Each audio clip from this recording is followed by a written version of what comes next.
अंजलि, प्रिया, काजल, मुस्कान।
आदरणीय प्रधानाचार्य महोदय, आचार्य, अतिथिगण एवं मेरे प्यारे भैया बहनों, मेरा नाम साक्षी कुमारी है। मैं कक्षा 6 में पढ़ती हूँ। मैं जन्माष्टमी के ऊपर कुछ लाइन बोलने जा रही हूँ। जन्माष्टमी भगवान कृष्ण का जन्म मथुरा में हुआ था। उनकी माता का नाम देवकी और पिता का नाम वासुदेव था। जन्माष्टमी मेरे प्यारे भैया बहन, मेरा नाम निशा भारती है। मैं कक्षा 6 की छात्र हूँ। मैं जन्माष्टमी के बारे में कुछ कहना चाहती हूँ। जन्माष्टमी भगवान कृष्ण के जन्म का उत्सव है। यह भाद्रपद मास अष्टमी तिथि को मनाई जाती है। कृष्ण जी की माता का नाम देवकी और पिताजी का नाम वासुदेव था। कृष्ण जी का जन्म मथुरा में हुआ था। इस दिन विशेष पूजा और व्रत किया जाता है। मंदिरों में भय और सजावट होती है। 12 बजे कृष्ण जन्माष्टमी का पूजा स्टार्ट होता है। लोग गोकुलाष्टमी गीत गाते हैं। घरों में दही हांडी का आयोजन होता है। यह विश्व खुशी का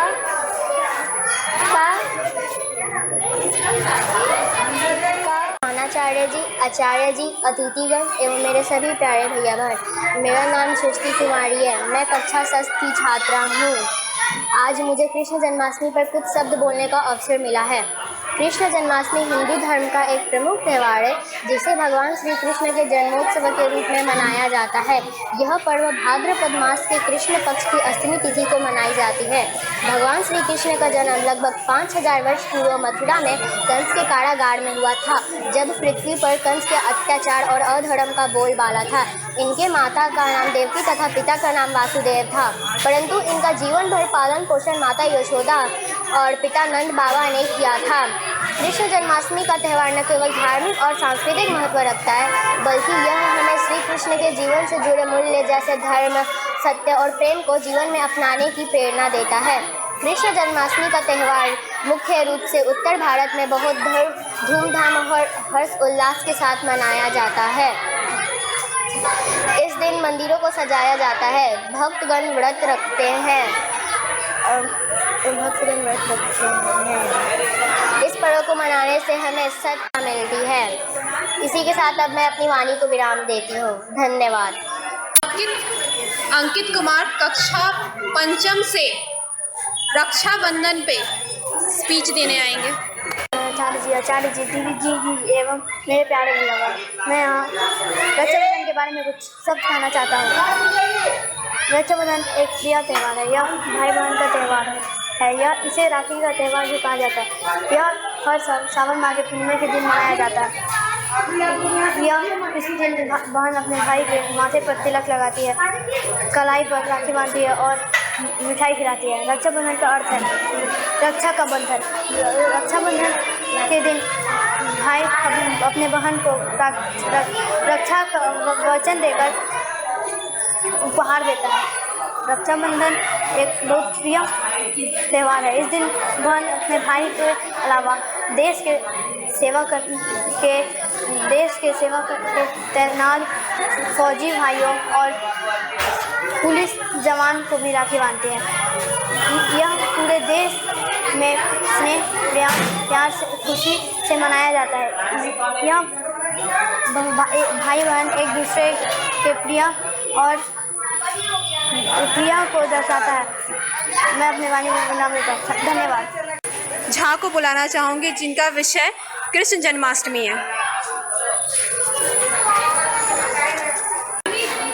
आदरणीय प्रधानाचार्य महोदया, आचार्यगण, अतिथिगण एवं मेरे प्यारे भैया बहनों, मेरा नाम मीनाक्षी झा है। मैं कक्षा 7 की छात्रा हूँ और आज मैं कृष्ण जन्माष्टमी उत्सव के पावन शुभ अवसर पर आज सभी को कोटि कोटि बधाई एवं शुभकामनाएं देती हूँ। भगवान श्री कृष्ण के बारे में कहना या बताना महासागर से एक घड़ा जल निकालने के समान है। भगवान श्री कृष्ण अनंत कोटि के देवता हैं। जब जब पृथ्वी पर अत्याचारियों का अत्याचार बहुत बढ़ जाता है, तब तक भगवान प्रकट होते हैं। यदा यदा हि धर्मस्य ग्लानिर्भवति भारत अभ्युत्थानमधर्मस्य तदात्मानं सृजाम्यहम् परित्राणाय साधूनां विनाशाय च दुष्कृतां धर्म संस्थापनार्थाय संभवामि युगे युगे। भगवान विष्णु के अवतारों में 8वें अवतार भगवान कृष्ण हुए। द्वापर युग में भाद्रपद मास कृष्ण पक्ष की अष्टमी तिथि की निशा रात्रि में कंस के कारागार में कृष्ण प्रकट हुए। तब से ही कृष्ण जन्माष्टमी का उत्सव मनाया जाता है। ऐसा कहा जाता है कि वासुदेव तथा देवकी, जो अपने पूर्व जन्म में प्रजापति सुतपा एवं पृश्री नामक ऋषि थे, उन्होंने भगवान विष्णु की घोर तपस्या कर उनसे वरदान मांगा कि हमें आपके माता पिता होने का सौभाग्य प्राप्त हो। भगवान ने कहा तथास्तु। इसी प्रकार नंद एवं यशोदा, जो अपने पूर्व जन्म में 8 वर्षों में प्रमुख द्रोण एवं धरा नामक ऋषि थे, उन्होंने भगवान विष्णु की घोर तपस्या कर उन्हें उनके बाल स्वरूप में देखने का वरदान मांगा। भगवान ने कहा तथास्तु। यही लोग वासुदेव एवं देवकी तथा नंद एवं यशोदा हुए। देवकी के गर्भ से वो 8वें संतान के रूप में प्रकट हुए तथा अपना बाल्यकाल नंद एवं यशोदा के यहाँ बिताए। बाल्यकाल में ही कृष्ण ने कंस के भेजे हुए अनेकों राक्षसों का वध किया, जिनमें पूतना, तृणावर्त, कागासुर, बकासुर एवं अघासुर भी थे। बाल्यकाल में ही उन्होंने खेलते खेलते कालियानाग का दमन किया, अनेकों ऋषियों का उद्धार किया एवं अपनी कनिष्ठा उंगली पर गोवर्धन पर्वत को उठाकर इंद्र का अहंकार तोड़ा। बचपन में ही उन्होंने देवी राधा एवं अनेकों गोपियों के साथ रास लीला की। ऐसा कहा जाता है कि अनेक गोपियाँ रामावतार में अनेक साधु संत, ऋषि मुनि एवं अनेक नारियाँ थीं, जो भगवान राम को अपने पति के रूप में चाहती थी। भगवान राम ने सभी को वचन दिया कि वे कृष्ण अवतार में सभी की मनोकामनाएं पूर्ण करेंगे। श्री कृष्ण की मुख्यतः 3 रानियाँ थीं, जिनके नाम माता रुक्मिणी, माता सत्यभामा एवं माता जामवंती हैं।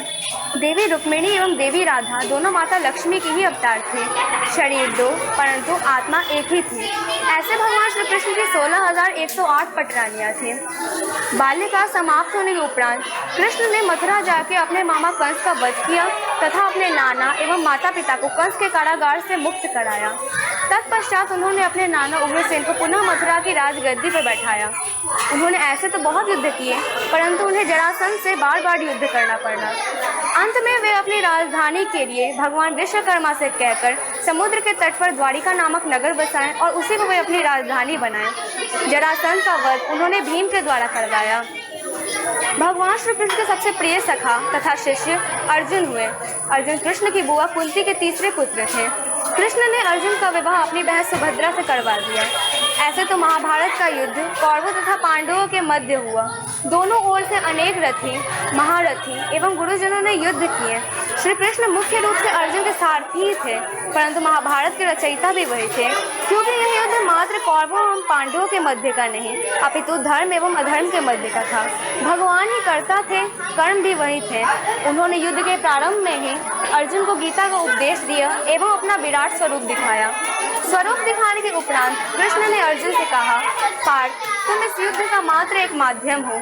जो हो रहा है या होगा वो सब मेरी इच्छा पर निर्भर करता है। कोई अपना या पराया नहीं होता, सब मुझसे ही प्रकट हुए हैं और मुझ में ही समाहित होंगे। भगवान श्री कृष्ण कभी अपने भक्तों का या मित्रों का साथ नहीं छोड़ते हैं। सुदामा जैसे गरीब ब्राह्मण से उन्होंने मित्रता कैसे निभाई, ये सर्वविदित है। कौरवों के साथ इतने रथी, महारथी एवं गुरुजन होने के पश्चात भी अधर्म पराजित हुआ, धर्म की विजय हुई, क्योंकि भगवान धर्म के साथ थे। भगवान श्री कृष्ण के अनेक नाम हैं, जिनमें मुख्य कान्हा, वासुदेव, नंदलाल, मुरली मनोहर, माखनचोर, गोवर्धनधारी, श्याम, घनश्याम, रणछोड़, छलिया, गोविंद, गोपाल, कन्हैया एवं मधुसूदन हैं। भगवान श्री कृष्ण को जिस नाम से भी भक्ति भाव से पुकारा जाए, वह प्रत्येक नाम से प्रसन्न होते हैं। भगवान श्री कृष्ण के प्रत्येक युग में अनेक भक्त उत्पन्न हुए, जिनमें सूरदास, मीराबाई एवं चैतन्य महाप्रभु इत्यादि थे। भगवान श्री कृष्ण के बारे में कहना, बोलना या लिखना बहुत कम पड़ जाएगा, क्योंकि भगवान श्री कृष्ण की कथाएं अनंत हैं। इन्हीं शब्दों के साथ मैं अपनी वाणी को विराम देती हूँ। जय श्री कृष्ण। अपना विचार, अपना भाषण प्रस्तुत करना चाहती हैं। उनका विषय है रक्षाबंधन। मैं मानवी गुप्ता, आदरणीय प्रधानाचार्य महोदय, आचार्यगण, दीदी जी, अतिथिगण एवं मेरे प्यारे भैया बहनों, आप सभी को रक्षाबंधन की हार्दिक शुभकामनाएं। मैं मानवी गुप्ता कक्षा 7वीं की छात्रा हूँ। ऐसे तो भारतवर्ष में अनेक महान पर्व मनाए जाते हैं, उन्हीं में से एक रक्षाबंधन है, जिसे हम राखी के त्यौहार के नाम से भी जाने जाते हैं। रक्षाबंधन भाई बहन के स्नेह का त्यौहार है। ये भाई बहन के बीच एक विशिष्ट स्थान रखते हैं। रक्षाबंधन का अर्थ है सुरक्षा का बंधन। ये श्रावण माह की पूर्णिमा को मनाया जाता है। रक्षाबंधन मुख्य रूप से भारत और नेपाल में मनाया जाता है। इस दिन बहन अपने भाई के कलाई पर राखी बांधती है, मिठाई खिलाती है, तिलक लगाती है, आरती उतारती है और ईश्वर से अपने भाई की रक्षा की कामना करती है। भाई अपनी बहन की रक्षा करते हैं और उसे उपहार देते हैं। घर घर में पकवान बनते हैं, हर घर में खुशहाली से छाई होती है। बहन सिर्फ अपने भाई नहीं बल्कि देश की रक्षा कर रहे जवानों को भी राखी बांधती है। पुराने कथा के अनुसार देवासुर में संग्राम छिड़ गया। इंद्र की पत्नी सची इंद्र की रक्षा के लिए उन्हें रक्षा सूत्र बांधती है। तभी से रक्षाबंधन जैसा पावन पर्व शुरू हुआ। महाभारत की कथा के दौरान श्री कृष्ण ने सुदर्शन चक्र से अपनी उंगली काट ली थी। द्रौपदी ने अपनी साड़ी का एक टुकड़ा फाड़ कर वहां बांध दिया ताकि खून निकलना बंद हो जाए। श्री कृष्ण ने उस टुकड़े को राखी समझ लिया और द्रौपदी की रक्षा करने का वचन दिया। चित्तौड़ की रानी कर्णावती के राज पर अचानक बहादुर शाह द्वितीय ने आक्रमण कर दिया। महारानी कर्णावती अकबर के पुत्र हुमायूं, जिसे वो अपने भाई मानती थी, राखी भेजा। हुमायूं ने बदले में उनकी मदद करने का भी वचन दिया। रक्षाबंधन भाई बहन के प्रेम, विश्वास, विजय और धर्म का प्रतीक है। अंतिम में मैं बस यही कहना चाहती हूँ, साथ पढ़े हैं साथ बढ़े हैं, खूब मिला है बचपन में प्यार। भाई बहन का प्यार बढ़ाने आया है ये राखी का त्योहार। इसी के साथ मैं अपनी वाणी को विराम देना चाहती हूँ। धन्यवाद।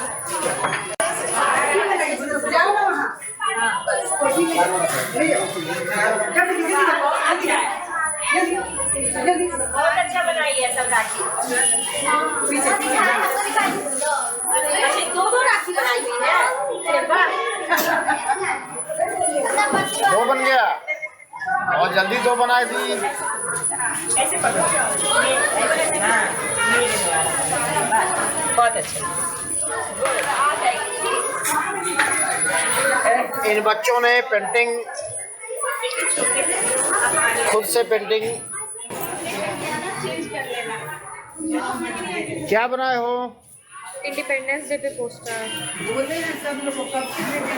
आप किस चीज में बनाई हो? सेव अर्थ और पॉल्यूटेड अर्थ। अच्छा।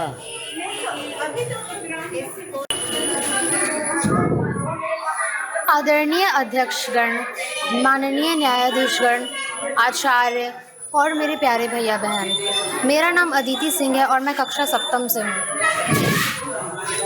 मेरा नाम अनु कुमारी है और मैं कक्षा सप्तम से हूँ। मेरा नाम प्रत्युषा कुमारी है और मैं कक्षा सप्तम से हूँ। आजकल के युवा में देशभक्ति पहले जैसी नहीं रही। आज हम सब इसके पक्ष में बोलने के लिए खड़े हैं। आदरणीय प्रधानाचार्य महोदया, आचार्यगण, अतिथिगण एवं मेरे प्यारे भैया बहनों, मेरा नाम मीनाक्षी झा है और मैं कक्षा सप्तम से हूँ। मैं मानवी गुप्ता कक्षा सप्तम से हूँ। मैं अपर्णा कुमारी, मैं कक्षा सप्तम से हूँ।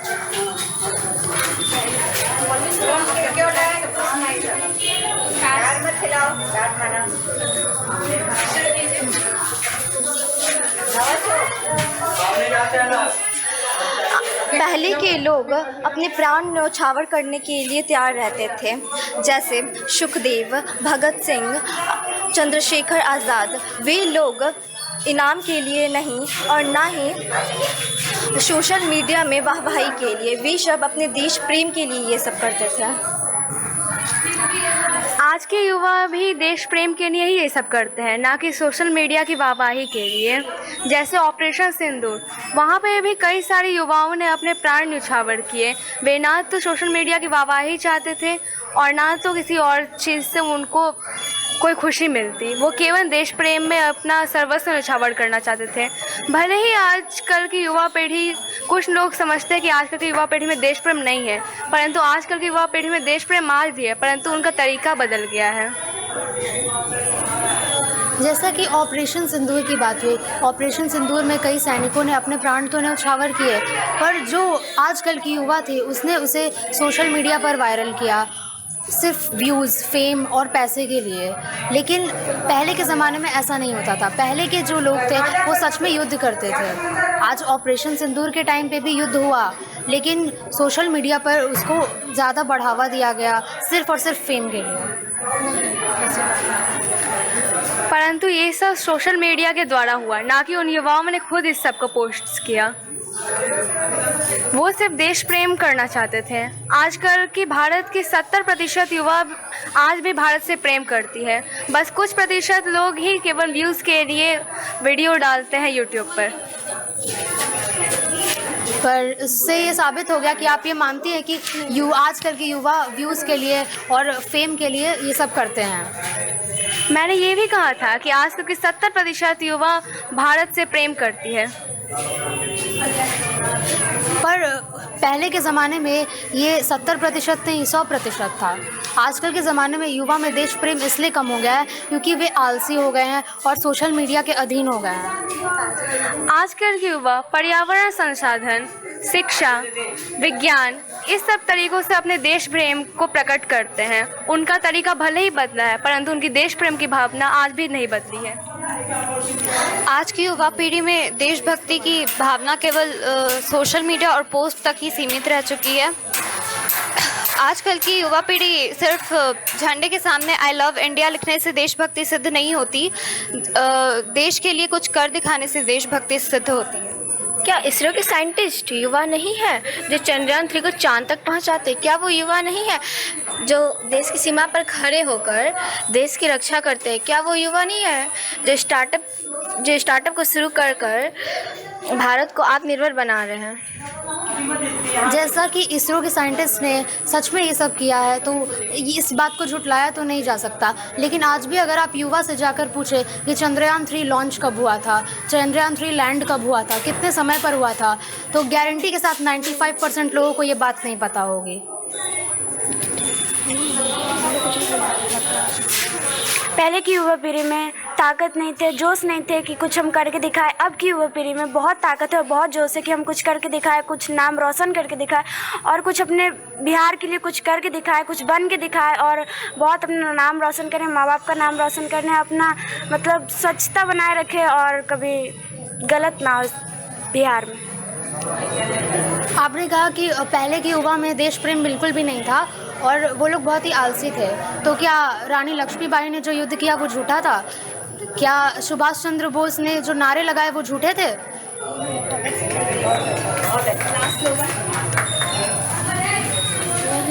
पहले हम लोग सब झंडे के नीचे खड़े होकर उसे सम्मान देते थे, पर आजकल वो सिर्फ एक सेल्फी लेने का जरिया बन चुका है। आजकल की युवा पीढ़ी में भी देशभक्ति की भावना वही है, परंतु उनके प्रकट करने का तरीका अलग है। Thank you. पर्यावरण जो हमारे आसपास के जो जीव जंतु है उसे पर्यावरण कहते हैं, जिसमें हम लोग जीवित रहते हैं उसे ही पर्यावरण कहते हैं। उसी में एक पुष्प गुलाब है। गुलाब एक पुष्प है जो सुंदरता, खुशी, प्यार ये सबका प्रतीक है। गुलाब परफ्यूम, शादी विवाह उत्सवों में इसका प्रयोग किया जाता है। गुलाब के पूरे दुनिया भर में 30,000 से अधिक प्रजाति है। भारत में 600 से अधिक गुलाब की प्रजातियों का खेती किया जाता है। रोज गार्डन दिल्ली में है, इसमें 1600 प्रजाति गुलाब की प्रजाति है। ये 30 एकड़ में फैला हुआ है। इसमें 50,000 गुलाब के पेड़ है। गुलाब का वैज्ञानिक नाम रोज़ा है। गुलाब दिवस 12 फरवरी को मनाया जाता है।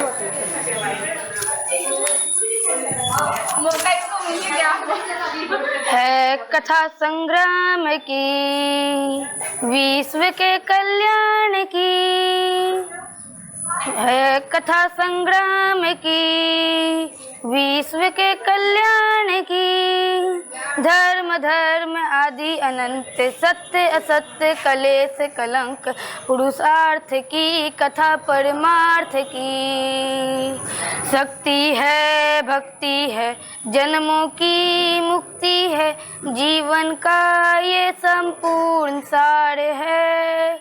युग युग से कन कन में सृष्टि के दर्पण में वेदों की कथा अपार है, कर्मों की गाथा है, देवों की भाषा है, सदियों के इतिहास का प्रमाण है। कृष्णा की महिमा है, गीता की गरिमा है, ग्रंथों का ग्रंथ ये महान है। महाभारत महाभारत महाभारत महाभारत। धन्यवाद। जय। आज बच्चों के द्वारा जो प्रस्तुति की गई विद्या मंदिर में, सरस्वती विद्या मंदिर शास्त्री नगर, जी जी, इस पे क्या आपका ओपिनियन रहा? दिव्य जीर्णोद्धार फाउंडेशन ने जो आयोजन किया, इस पे क्या कहना है आपका? मेरा सबसे पहले तो जो भी आयोजक हैं इस कार्यक्रम के, उन लोगों का धन्यवाद करती हूँ कि हमारे बच्चों को मौका दिए और ये कार्यक्रम आयोजन करवाए। इससे हमारे बच्चों की जो प्रतिभा थी वो मतलब पूरे सभी लोगों के पास जाएगी, पूरे समाज में जाएगी, पूरे मतलब राष्ट्र में जाएगी ये चीज़। तो हमारे जितने भी कार्यक्रम का जो तैयारी करवाए हमारे दीदी आचार्य लोग, तो उन सबों का बहुत बहुत धन्यवाद कि हमारे बच्चों की जो है इतनी अच्छी तैयारी किए। और बच्चे हमारे जो है प्रतिभाशाली तो हैं ही, बस उनको निखारने का, उनको समझने का, उनको देखने का हमारा जो है ये मौका मिला। इसके द्वारा हम अपने बच्चों को देख पाए कि हमारे बच्चे में क्या क्या प्रतिभा है। जी, आप अपना परिचय दें। मैं उर्मिला कुमारी सरस्वती विद्या मंदिर की सचिव हूँ प्रबंधन समिति में।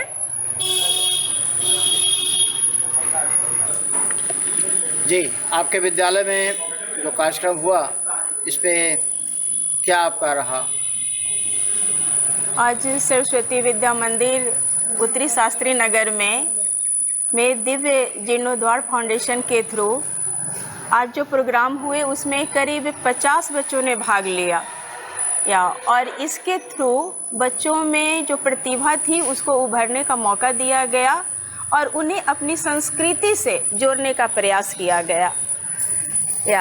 इसमें जो है सारे बच्चों ने अपनी संस्कृति को उजागर करने का प्रयास किया और साथ ही साथ उन्होंने देखा क्या कि हम किस तरह से अपने कार्यक्रम के द्वारा अपनी संस्कृति से, अपने संस्कार से, अपने पर्व त्यौहार को अपने साथ हम जोड़ सकते हैं, अपने जीवन में उसको उतार सकते हैं। फाउंडेशन के कार्यों को आप क्या आंकती हैं? फाउंडेशन जो ये कार्य कर रही है एक उत्तम कार्य कर रही है, क्योंकि इसके माध्यम से आज बड़े ही नहीं छोटे बच्चे भी प्रभावित हो रहे हैं और अपने देश की संस्कृति से जुड़ने का प्रयास कर रहे हैं। तो ये फाउंडेशन जो है अपने देश की संस्कृति से बच्चों को जोड़ने का काम करती है और लोगों को जागृत करने का काम करती है।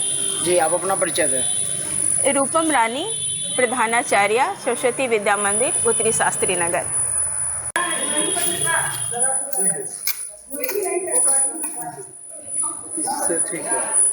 हाँ, थोड़ा थोड़ा दूर पे कोड देने पे ना सब लोग लगाएंगे। इसमें अमरूद है, बेल है और नीम है।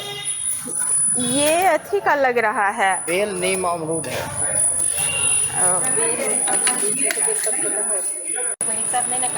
ना ना।